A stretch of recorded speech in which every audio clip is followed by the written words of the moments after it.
Olá, meu amigo da TV Novo Tempo, você do canal do YouTube que nos acompanha aqui no Reavivados por Sua Palavra. Que bom estar com você nesta jornada de estudo diário da Bíblia Sagrada.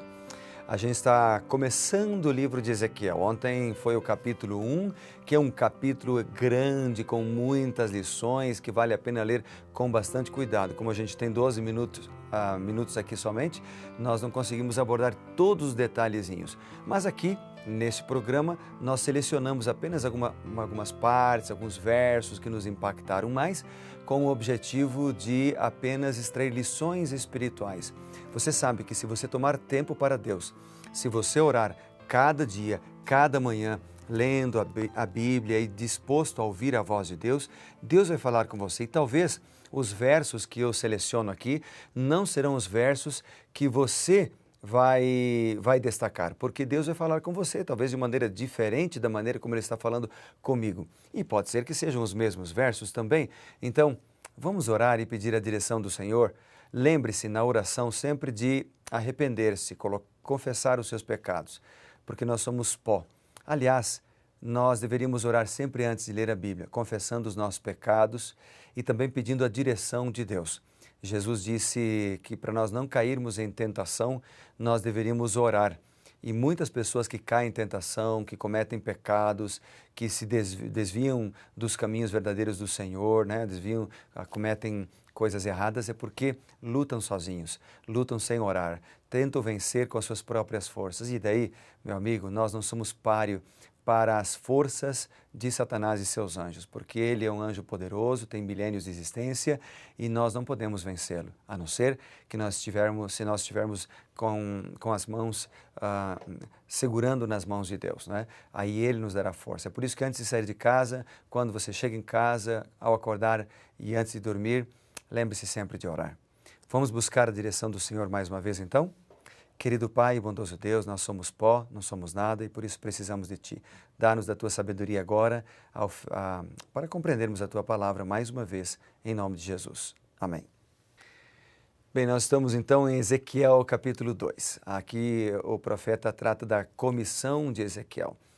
As instruções dadas ao profeta, aparece no verso 6. E também aqui aparece o rolo e a sua severa profecia.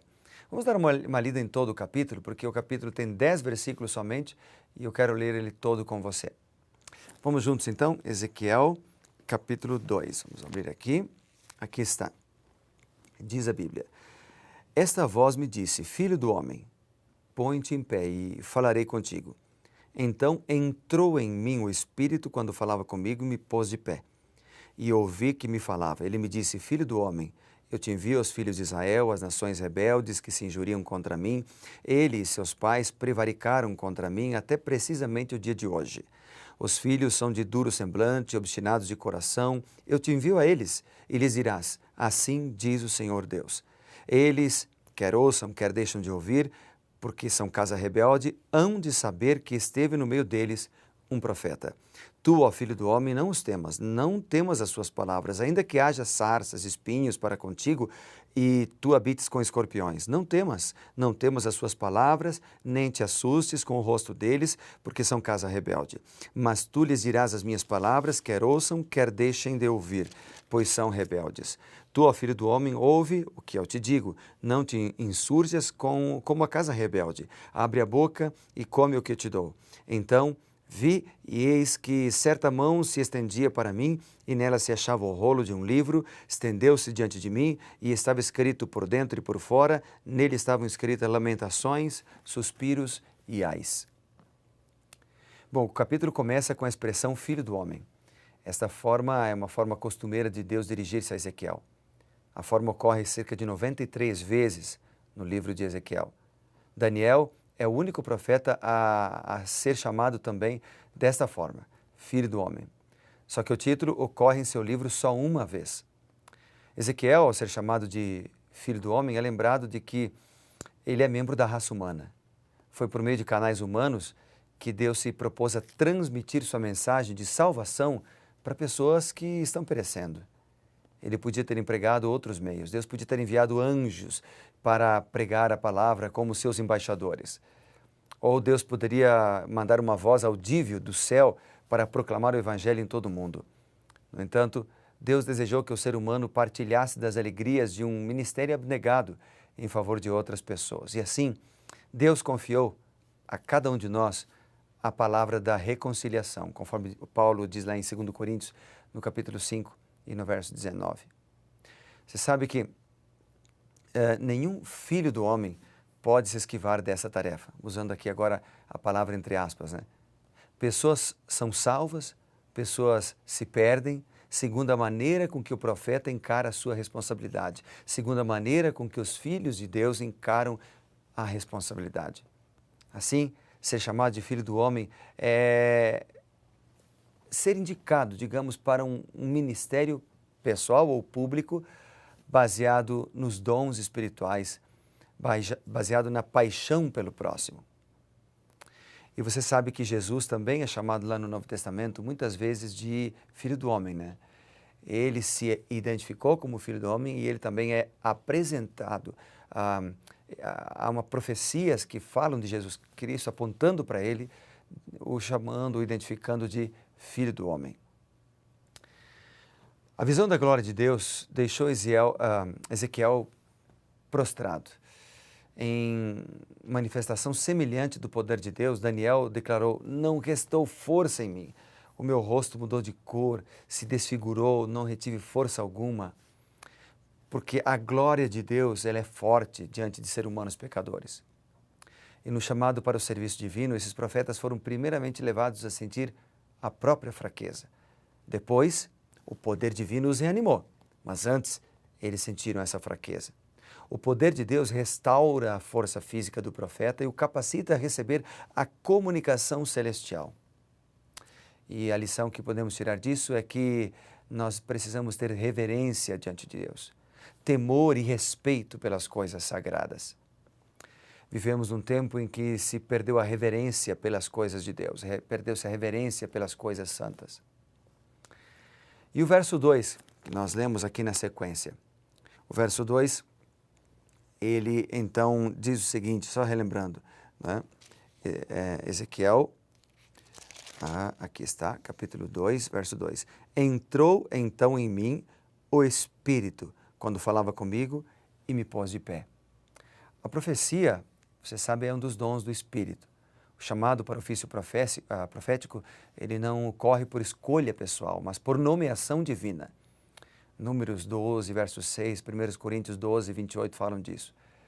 A recepção do Espírito Santo que comunica a capacidade profética é a evidência do chamado de Deus. Quando Ezequiel recebeu o chamado, o Espírito entrou nele e colocou ele numa condição em que a linguagem profética pudesse ser transmitida para ele e dele para outras pessoas também. Enquanto o profeta está em espírito, pode lhe parecer que ele faz viagens a pontos distantes, quando em realidade ele não saiu do lugar onde ele estava. Agora nós podemos tirar uma lição espiritual para nós hoje. A lição é que nós precisamos ser guiados pelo Espírito Santo. Sem ele, não teremos condições de vencer as tentações, como eu mencionei no início. É ele quem nos põe de pé. É ele quem nos mantém seguros. É ele quem nos mantém firmes contra as tentações. Precisamos ser batizados pelo Espírito a cada dia. Quando nós olhamos para a Bíblia, nós vemos que Bezaleel e Aholiabe receberam sabedoria do Espírito e habilidades especiais do Espírito para a obra do tabernáculo. Êxodo 31. Moisés foi transformado de um pastor tímido em um libertador que se apresentou sem medo diante dos faraós pelo poder do Espírito. Gideão se tornou um homem de grande coragem, capaz de liderar um exército para a vitória pelo poder do Espírito. Sansão tinha força não por causa do seu cabelo, o cabelo era só um símbolo de sua fidelidade. Ele tinha força quando o Espírito do Senhor vinha sobre ele. Judas 14, verso 6. Pedro, que era instável, foi transformado em um líder corajoso e confiante em Deus. Em um único sermão, cerca de 3.000 pessoas foram batizadas pelo poder do Espírito. Você sabe que um homem, uma mulher cheia do Espírito Santo fazem grandes coisas, proezas para Deus. Precisamos ser batizados pelo Espírito Santo cada dia, todos os dias, a cada manhã. Um homem, uma mulher cheio do Espírito tem a disposição de assumir riscos, tem desejo apaixonado de fazer a diferença, se sente desconfortável com uma realidade apática, assume responsabilidades enquanto outros dão desculpas. Um homem ou uma mulher cheio do Espírito vê possibilidades onde outros só veem dificuldades. Se destacam pelo fruto do Espírito de Gálatas 5. Abre a mente para aprender e o coração para amar. Renuncia ao que ele quer e aceita o que é melhor para todos. Um homem ou uma mulher cheio do Espírito se envolvem na missão, não na omissão. Um homem ou uma mulher cheio do Espírito descobre seus dons e usa-os para falar de Jesus aos amigos. Tem a capacidade de transformar um sonho em realidade e tem, sobretudo, coragem. No verso 3 aparece a expressão: eu te envio, o Espírito envia cada um de nós. Aqui se inicia a comissão de Ezequiel. Basicamente, sua mensagem era para os exilados de Judá e abrangia as 10 tribos que mais de 100 anos antes haviam sido levadas em cativeiro. Só que Deus nos envia a nós também hoje, para testemunharmos do seu grande amor, para falarmos da esperança, para transmitirmos às pessoas que não sabem para onde ir o conhecimento da palavra de Deus. E nós vamos aceitar esta incumbência divina?